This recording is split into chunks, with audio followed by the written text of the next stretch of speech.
immense significations which are as wide as the sky and as deep as the ocean. If you say 18 steps, if you say 41 days, if you say 1008 wives for Lord Krishna, if you say there are 4 brothers and 1 sister called Rukmini and 4 brothers for Rukmini, all these numbers have immense meanings. They are our saints and acharyas have coined these things upon the platform of a great concept. So 41. The first number is 4. What does 4 signify? 4 signifies the importance of Lord Vishnu in the AYYAPPA Shastra. As you know, Lord AYYAPPA is a divine form that has come out from the unity of Shankara and Vishnu. Why I am saying that 4 denotes Vishnu? Take some mantras. Om Chadur Pujaya Nama. Om Chadur Veda Surupine Nama. Om Chadur Vedaya Nama. Vishnu has, it is said, has 4 hands in which he takes the conch, the Sudarsana Chakra, the club and the lotus flower. In the 4 hands. So there the letter 4 has come. He is supposed to be the master of all the Vedas. The 4 Vedas, the Rig Veda, Atharva Veda, the Sama Veda, and the Yajur Veda. There also the 4 has come. And understand, the 4th thing in the Pancha Bhutas, in the 5 Bhutas is water, Jalam. There also the 4 has come. And Vishnu is supposed, or the power of Lord Vishnu is supposed to spread to the four corners of the 4 corners of the universe. There also the 4 has come. So if I am going to repeat and repeat, I have to spend 1 hour for explaining what the meaning of the 4 is. I am not doing that. Only remember, the word 4 has close associations with the concept of Lord Vishnu. And what is 1? 1 means it is denoting Lord Shiva. Why? As I said earlier, in the Tantric principles, Lord Shiva is at the utmost point, supreme point. He is singular. He is singular. He has been in this universe before its creation. He will be here even after its destruction. So, Shiva is supposed to be a singular deity with ultimate powers. And so 1 represents Lord Shiva. 4 and 1 when combined you get 41. And when Lord Shiva combined with the power of Lord Vishnu, we got AYYAPPA. So, you practice this penance for 41 days.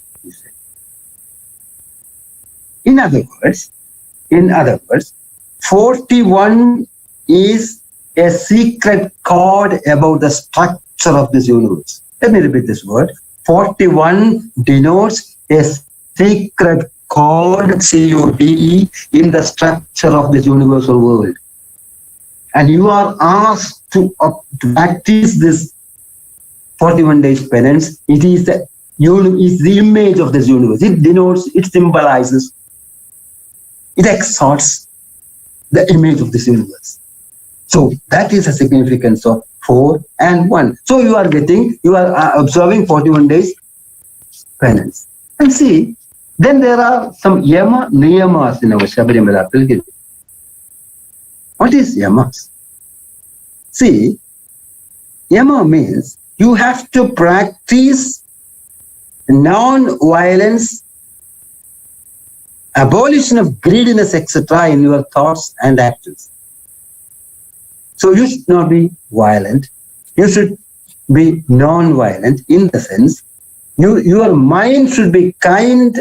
You should show sympathy and empathy towards not only towards all the human beings, but to all the living organisms and non-living organisms of this universe. Practice non-violence in your thoughts and actions. Ashteyam. Don't be greedy. Brahmacharyam. That's a difficult word. Brahmacharya means bachelorhood. Taking abstinence from all the worldly pleasures. Here a lot of confusion has come. First confusion is, I am married, then how can you call me a brahmachari? understand, Brahmacharyam has two phases. Suppose a man remains without marrying a girl, he is a permanent Brahmachari. How can Grihastha family man be called Brahmachari? A family also can be called as Brahmachari if he depends upon only one woman or one wife in his family and treats her as the only dependence. Suppose he practices polygamy, he is not a Brahmachari. So don't get worried. We are all Brahmacharis, or we could be Brahmacharis if you are practicing the style of having only one woman in your house and treating her as your wife. You can be a Brahmachari. But during the 41 days of penance, the Acharyas have laid down that you should keep away from all these material pleasures. And a lot of conflicting arguments have come out in the recent times as to why you should remain as a Brahmachari, why women are not allowed into the temple, and you should clear the clouds from all these confusions. Understand, when you say women should not enter the temple of Sabarimala, it doesn't mean that Indian philosophy is against womanhood.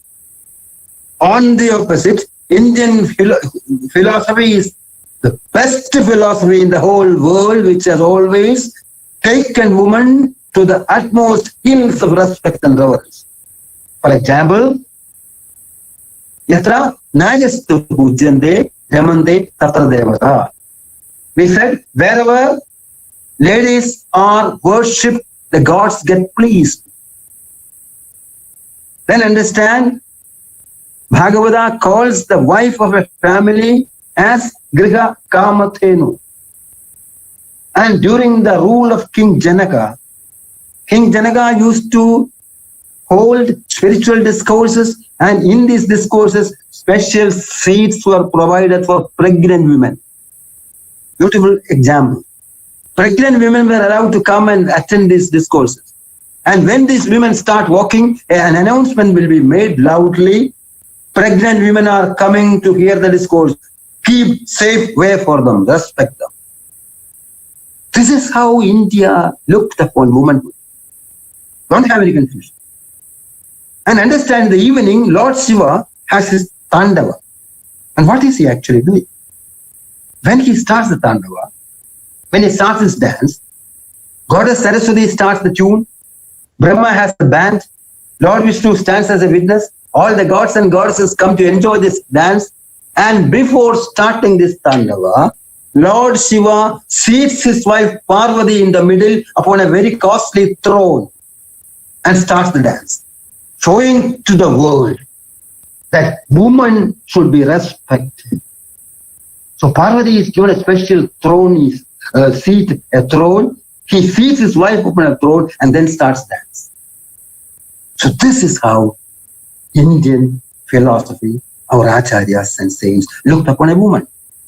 Then why do we say that it is better that women between the age of 10 and 15 do not go into the temple? The only reason is, it depends upon the pratishtha of Lord Ayyappa there.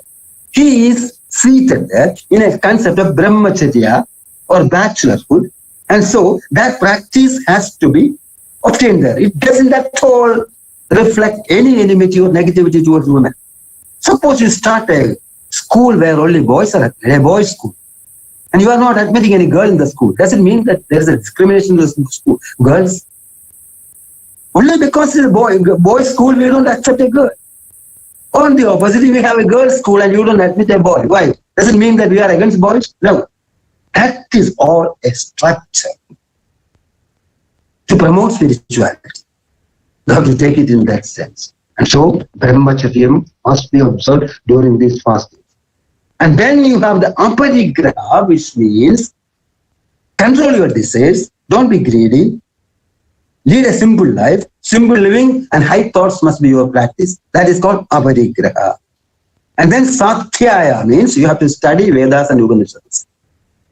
Hindus should spend more and more time to understand the Puranas, the Vedas and all those things, and then only you can understand what God is. And it is for this concept that we have the Periya Swami or the master or the great teacher who teaches you how to go to Sabarimala. Gu Shabda Anthagara. Ru Shabda Virodhaga. Guru. Gu means darkness. Ru means something which prevents the darkness to enter your mind. So, role of teacher in spirituality is very important. You have to appoint. Suppose you have any doubts in your life, go to a teacher, a Guruji, and consult him. There's no harm going anywhere else, but it's always better to approach a guru, a spiritual leader, to unravel your doubts. Ignorance is the greatest enemy, and if you feel that you are ignorant, go to a guru, go to a teacher, consult him in whatever subjects of doubt you have, and clarify. And who is the greatest teacher or teacher of teachers? God or the Almighty or Ayyappa is a teacher of all teachers. And the second level comes the Periya Swami, who teaches you how you have to go to the temple to observe, how you have to go to the temple to observe all these fastings. So the role of Guru in the Sabarimala pilgrimage is very important. You have to understand that. And then, I think I can wind up within 10 minutes. A very important thing also which I would like to highlight in one of these talks is about the construction of the Sabarimala temple. See, Indian philosophy is so vast that once you take a word, you will start talking and talking and talking without full stop, without comma, without semicolons, and you find it very difficult to stop it because it is so wide, so vast. Still, see, before starting the Sabarimala temple, before the temple was built, the history of the temple tells that the Lord asked his father, the king of Pandala, he asked his father, the king of Pandala, to send an arrow.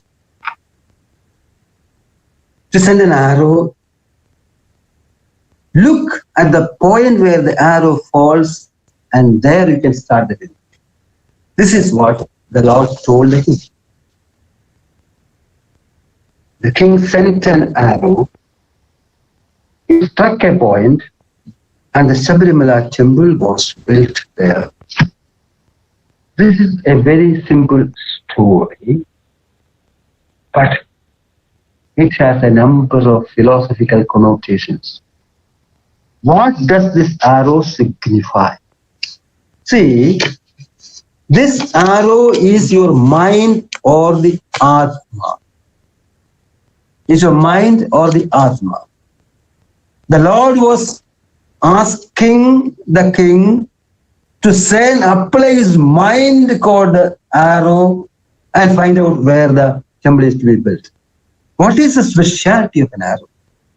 Once you send an arrow, it moves without any aberration and hits a point. Similarly, Pranavotanu Sarohyatma Brahma Talakshamuchade Apramatena Vetmiyam Saravatan Mayopave. You take the bow, take your mind, which is an arrow, and send it. See where the mind sticks, and there build a temple. Simple meaning is you have to apply your mind. You have to totally surrender upon the lotus feet of Ayyappa if you want your mind to be a temple. So the Sabarimala temple was built upon the place where the arrow struck. But as I pointed out in the beginning of my talk, before that great temple called Sabarimala, a small temple has to be built in the altar of your mind, and for that you have to send the arrow towards the Lord. Ask yourself, and I have to also to ask myself, am I sending an arrow called my mind? Am I submitting totally upon the feet of Ayyappa for his blessings? Is there and uncompromising surrender upon the feet of the Lord. This is what we want. So this is what philosophy is asking you. First, hear this song which I raised the voice. Om Namaste Bhagavate Namo Narayanaayate. Om Namaste Bhagavate Sarvajñāya Namo Namah. Ghora samsara arnavasya taragaya Namo Namah. Taraga Brahmarubaya Bhudanādhāya Te Namah. Bodharubaya Bodhāya Punyapurnāya Te Namah. Varnatrayudekāya Omkārāya Namo Namah. Pagaraya Namastubhyam Devandaya Namo Namah. Yagaraya Namastubhyam Goparaya Namo Namah. Pagaraya Tavaraya Devandaya Namo Namah. Nagaraya Namastubhyam Magaraya Namo Namah. So, your mind has to be turned into an arrow so that it reaches the feet of the Lord. Mayeva manathar swami buddhim nivesyadi vasishyasi mayeva dauttam samshita. What the Lord expects from each of you is a total, uncompromising surrender. So he said, Mamaga kshetra rajanastaram drashtum yadishyasi Munchami Banam Ekantu Chabal Shasikulotama. He called his father as Shasikulotama, O King of Kings. Mamaga Kshetra Rajana Salam Dashtum. If you want to see the place where you have to construct this temple, Munchami Banam Ekantu. Send a single arrow. Yatra Teshu Padadi Chatatra Mal Kshetra Muttama. Where it strikes, Patadi, where this arrow strikes, build the temple there. So the symbolic meaning is, if ever you want to convert your body and thoughts into a temple, you have to have total surrender upon the feet of the Lord, because He is Sarva Sakshi, the total witness, Sarva Gadan, everywhere present, and you have to depend upon Him. The purpose of our pilgrimages, the purpose of our discourses, the purpose of our readings, chanting of mantras, all these, the reason behind all these purposes is to improve your mind, to change your body into a temple so that you can reach a higher temple where the great Lord is seated. I hope such discourses and such discussions will enable everyone, including myself, to uplift the standard of our mind so that we can have deeper insights into the philosophical concepts of our saints. We will listen to very little Kirtana also, and we will come to about a very beautiful poem written about Ayyappa by one of the greatest poets of Malayalam language, P. Kunjiraman Nair. We have a very little part of this poem because he is the greatest poet of Malayalam literature, and hear what he is telling about Lord Ayyappa.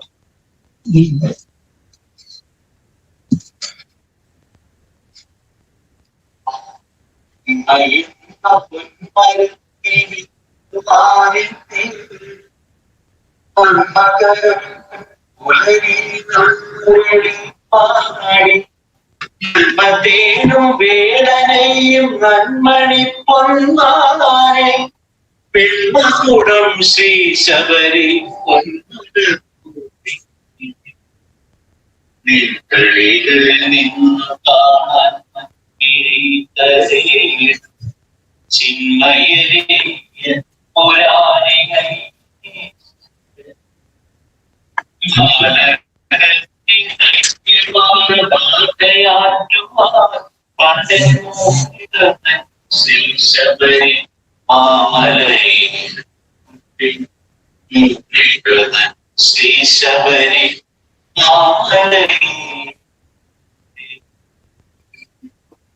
So this great poet of Malayalam literature is requesting Lord Ayyappa to give some inner eyes to him so that he can understand the greatness of the Lord. In this fine evening, let all of us pray to the Lord. Oh Lord Ayyappa, give some inner insight so that we can understand you better and better. Let us have satsang. Let us have movements with good people. And let us have more blessings from you so that our life becomes more meaningful and spiritual. Let me thank all the people, all the workers, all the committee members and hearers of the AYYAPPA Seva, AYYAPPA Samajam for having given me an opportunity to deliver this talk. And I pray with the innermost self of my heart that the great Lord showers his best blessings upon you. Panchatrishwara Mangalam Harihara Premagrade Mangalam Pinchalam Grida Mangalam Prinamadam Chindamane Mangalam Panchasya Tvaja Mangalam Trijagadam Atya Prabho Mangalam Panchastropama Mangalam Sudhi Shirolankarasan Mangalam Swami Saranavayyappa Saranavayyappa Swami Saranavayyappa Swami Saranavayyappa. Thank you very much. Thank you very much. I don't know how to express our thanks to such a simple and beautiful and so bhakti purvamite. That is such a great devotional speech. And one more thing, starting you told that there may be some repetition. I am wondering, without even a single repetition, we have heard your Malayalam talk also, but there is no word of repetition also. So everything is new. So it's a great thing you have given to us, and not only for yourself, I think your daughter-in-law, the small girl, you are supporting you for giving this speech and etc. Along with all the Ayyappa devotees here, on behalf of Sabarimala Ayyappa Seva Samajam, I express and pray for all of us, and thanks to you, gratitude to you, thank you, Swami. Swami Sharanamayyappa. Swami Sharanamayyappa. Om Shri Harihara Sudananda Chittanayyappa. Swami Sharanamayyappa.